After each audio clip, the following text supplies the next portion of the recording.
Shalom, family. Good to see you all. Hope you're doing well. Well, we're going to talk about Greenland. You know, Denmark and Greenland had representative. I think it was the president of Denmark and Greenland were both there, along with others, to dispute Donald Trump. They're not happy that he wants to take Greenland away from them. And the talks really did not go anywhere, but you're going to hear some of the things that happened and how the EU said they're going to retaliate on Donald Trump. So I'm going to let you listen to it rather than tell you. And the bottom line is 92% of the American people do not agree with Donald Trump on taking Greenland. They don't feel that it's the right thing to do. Now, Donald Trump is in desperation mode because he's messed up the economy with all those tariffs. And it also had an impact on the fact that the US dollar has crashed. And I guess he's trying to do whatever he can out of desperation, but we know this is the end of their kingdom. No matter what he does, it is not going to succeed. It's not. Look at how bad the talks with the US oil giants went. He had no takers for Venezuelan oil, none. And they're not very interested in investing money in Venezuela. So that did not go well at all. And now Greenland, I just don't see how this is going to be a good thing. But the EU, they're saying they are prepared to fight Donald Trump militarily. And they said there's other ways they can fight Donald Trump if he was to cross the line and take Greenland. Now, Donald Trump already said if he can't negotiate and get Greenland, he will do it by force. And he said something is going to happen within weeks. So we shall see, but let me go ahead and share my screen so you can see how things actually went yesterday.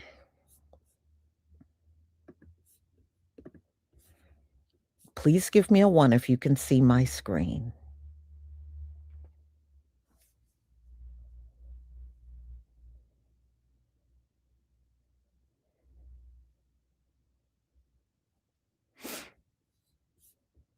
Thank you.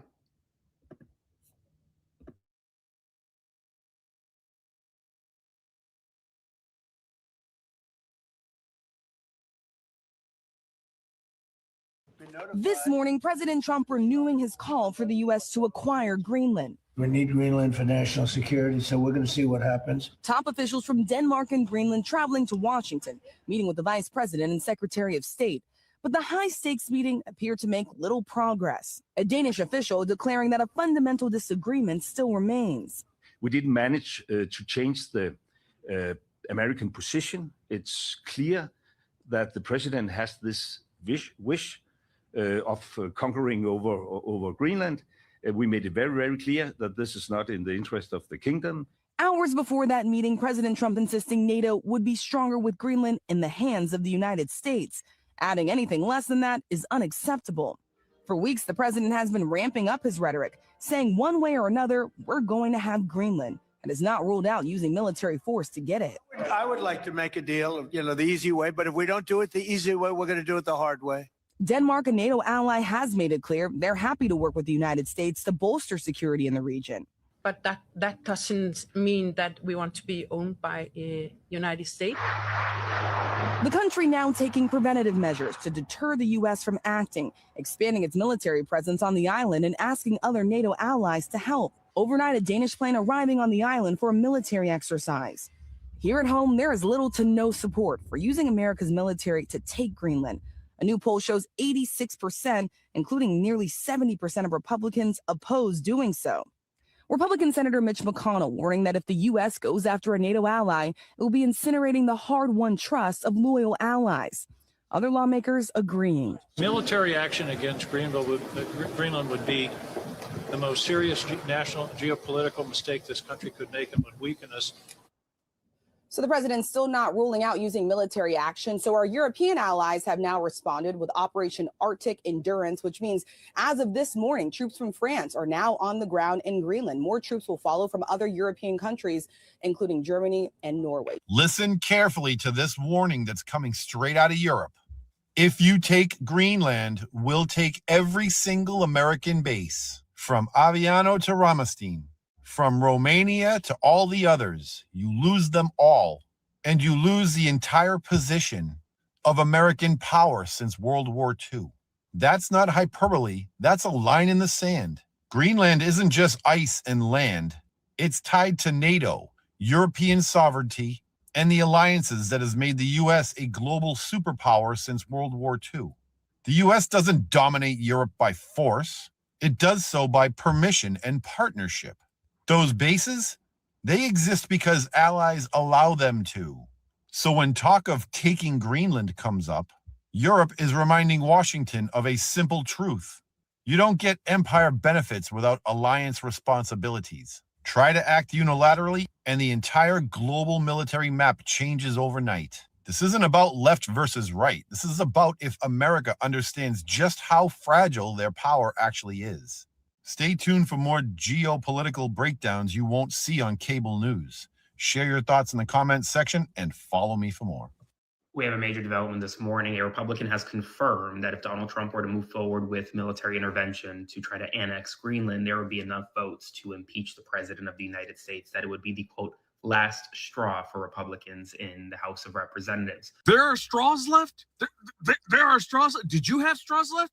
I don't have any straws left. I ran out of straws a long ass time ago. And I don't care if we're talking paper or the plastic ones that Trump brought back. I am so out of straws. And the fact that this is the one, I don't even have to give a rundown of events that happened in the last month, in this year, in 2026, to run out of straws. I mean, just think, what was your last straw? Because I imagine it happened so many years ago, you can barely remember the year in which it happened. Like, we're talking Epstein, Venezuela, Minnesota. Those are 3 straws right there that should have been the last one. But Greenland, that's the last, and I understand I'm not downplaying invading Greenland because that would be bad, but that's the last straw. That shows how feckless and how spineless this Congress is, that's what it took. They're finally like, well, I actually have a problem with that one. No, you should have had a problem a long ass time ago. Invading Greenland is polling at under 10%. You thought Iraq was unpopular.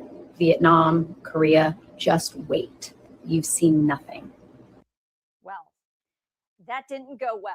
Ideas that would not respect territorial integrity of the Kingdom of Denmark and right of self-determination of the Greenlandic people are, of course, totally unacceptable.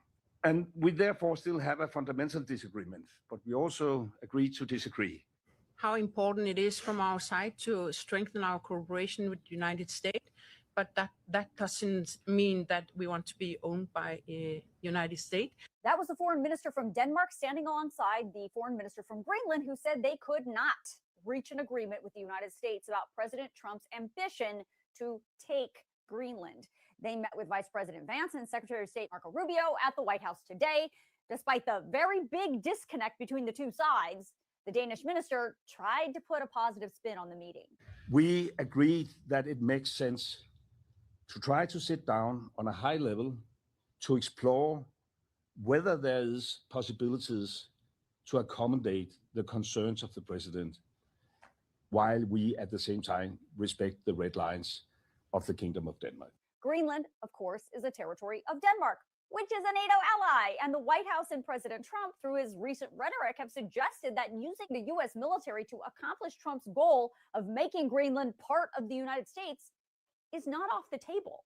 Today, the Danish foreign minister said if Trump did that, Denmark would consider it an attack and would absolutely trigger Article 5 of the NATO alliance, which says an attack on one is an attack on all. Today, Trump was asked about how NATO plays into his plans for Greenland. Are you willing to leave the NATO alliance in order to get what you want with Greenland? What are the options right now? I wouldn't be telling you what I'm willing to do, certainly. I'm not going to give up options, but it's very important. Greenland's very important for the national security, including of Denmark. And the problem is not a thing that Denmark can do about it if Russia or China wants to occupy Greenland. But there's everything we can do. You found that out last week with Venezuela. There's everything we can do about things such as that. Not going to happen. We're not, I can't rely on Denmark being able to fend themselves off. They were talking about they put an extra dog, and they were serious about this. They put an extra dog sled there last month. They added a second dog sled. That's not going to do the trick. But the Danish minister said while they can agree there is a concern about overall security in the Arctic, Trump is wrong about the situation on the ground in Greenland. It is not a true narrative that we have, Chinese warships all around the place. According to our intelligence, we haven't had a Chinese warship in Greenland for a decade or so. The Kingdom of Denmark has already stepped up our own contribution by committing additional funds for military capabilities, not dog sleds, but ships, drones, fighter jets, etc.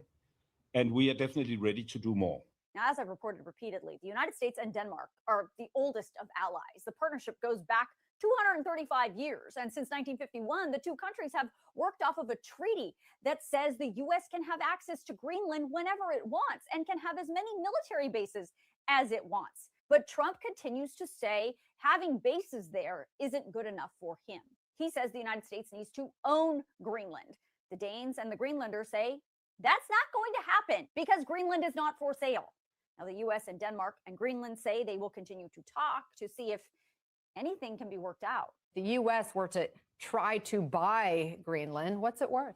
Yeah, it's worth a lot of money depending on what you need it for. So one of the things that's really important is it's not just the size, but the location as the climate's changing. So we had a conversation with Moses last hour about the world warming. Well, that's going to open up the Arctic Ocean here for a lot more journeys. So moving into the middle part of the century, you're going to see a lot more ships move around Greenland and in through the Northwest Passage, both surrounded by Greenland. It becomes a crucial shipping corridor that will save thousands of miles over the current conditions. So this is a big, big deal for trade internationally. Not only that, though, take a look at the size of Greenland, right? So if we take a look at past U.S. land purchases, if I try to find a comp, the Louisiana purchase is about the same size, 828,000 square miles. Alaska was 586,000, so Greenland is larger than Alaska. And the U.S. Virgin Islands, we actually bought from Denmark previously. So we have some history here. If you take a look, though, at how much money these cost in current dollars, $543 million is cheap. We got so much land for so little money with the Louisiana Purchase and for Alaska. But it was, at the time, 2 to 3% of GDP. And so that's where I think we can start to build our analogs for how much we would pay for something like this. Not only that, you're paying for the elements there. So rare earth elements that the U.S. needs strategically for chips, for defense. There's a lot of them in Greenland. There is potentially 36 million tons of rare earth elements. That would be almost on par with China and many times what we have right now in the U.S. So it's hugely important for defense that way as well. And if we take a look at the other things that you pick up, graphite, lithium, uranium, titanium, all of these things that the U.S. has in short supply, there is a ton in Greenland. And so that, the net present value of that alone, just those resources, is somewhere around $400 billion. So the anchor, if we're making a negotiation here, is about $400 to $500 billion. That's about 1 time the net present value of all the things that you'd get out of there. Plus you get hydropower, things for data centers. All those things are super important. And then realistically, you could go to $750 billion if you did a 1.5 times multiple. You could go to even to $1 trillion and not actually be looking at a crazy valuation there, because when you think about it, this is an irreplaceable asset. There's only one of these. And yes, it's presently in the hands of an ally, but as far as the president is concerned, being able to control it ourselves and have control over both the resources and also the shipping traffic is super important. So though we'd start at $400 billion, we could actually come up quite a bit and actually not be getting a raw deal out of it. And now he wants to take it. Of course he cannot take it. And I say, if you take it, we take every single base of the Americans from Aviano to Ramstein, from Romania to all the other military bases will be confiscated and you will lose it. If you take Greenland, you have to leave. It's very simple, Mrs. Miller. This is the leverage we have. You need these bases for global power projection. You won't have it. And we can defend ourselves very well. And we will do that without the US nuclear shield, without the US troops in Europe, without the American bases. We will simply run these bases ourselves, and we run your boys home into Chicago, and Ohio. And goodbye. Mr. President, some people around here call me cranky. I've got a couple of buddies that call me cranky. You know what makes me cranky? Stupid. What makes me cranky is when people don't do their homework. What makes me cranky is when we tarnish the extraordinary execution of a mission I fully support in Venezuela by turning around and making insane comments about how it is our right to have territory owned by the Kingdom of Denmark. Folks, amateur hour is over. You don't speak on behalf of this U.S. Senator or the Congress. You can say it may be the position of the President of the United States that Greenland should be a part of the United States, but it's not the position of this government, because we are a co-equal branch. And if that were to come to pass, there would be a vote on the floor to make it real. Not the surreal sort of environment that some deputy chief of staff thinks was cute to say on TV. So you want to get me back to thanking the president for all the good things he's doing? Then give him good advice. One of two things happened with Greenland. Either one, the president came up with the idea that maybe we should have Greenland as a part of our assets. And somebody said that's a great idea, versus saying, Mr. President, take a look at our alliance. Take a look at the most important alliance in the history of the United States, the NATO alliance. This could actually destabilize that, Mr. President. Mr. President, you should know at one point we had 17 military installations in Greenland, and they'd be happy to have us back. They're not refusing to have us have access to project power into the Arctic. We could do it without taking over a NATO country. That's the sort of advice that they should have been given. So if the president thought it was a good idea, then he needs the expertise to say, Mr. President, that's why this is not a good idea. And I would defy you to find any credible general with a star on his shoulder who would say that it is, because they understand that the NATO alliances is what has kept this nation largely, or this world, largely safe for over 75 years. The flip side could be that Mr. Miller or somebody else said, hey, this would be cool. Let's take over Greenland. It'll be like a big aircraft carrier. Well, that's stupid too. And I'm sick of stupid. I want good advice for this president, because I want this president to have a good legacy. If any military member, including the generals on down to enlisted members, if any of them participate in the use of military force against Greenland without congressional authorization, they are following illegal orders. That's simply a fact.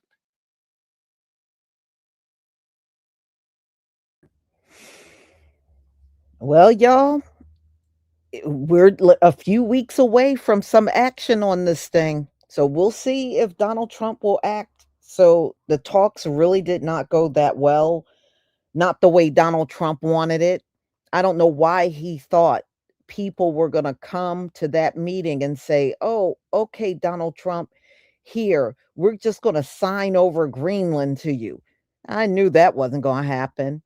They are very clear. And, you know, it's also been in the news. The people on Greenland said they don't want to be part of the United States. And the citizens here in the United States, 92% said they have no interest in taking over Greenland. They think this whole thing should be left alone. But remember, Donald Trump done screwed up so bad. He's trying to do whatever he can to generate money that he screwed up with the tariffs. Remember, a lot of countries are not buying US goods anymore. They refuse to do it because of Donald Trump's tariffs. So since he put those tariffs out, the country lost a lot of money and continues to lose money. So I guess he's on this land grab thing. I thought we were beyond all this land grabbing stuff, but I guess not for Donald Trump.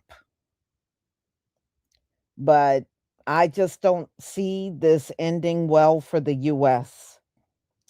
And to be honest with you, I know some of you may think, oh, if he took it, nobody's going to do anything. I don't believe that. You know why? Because there's white people there.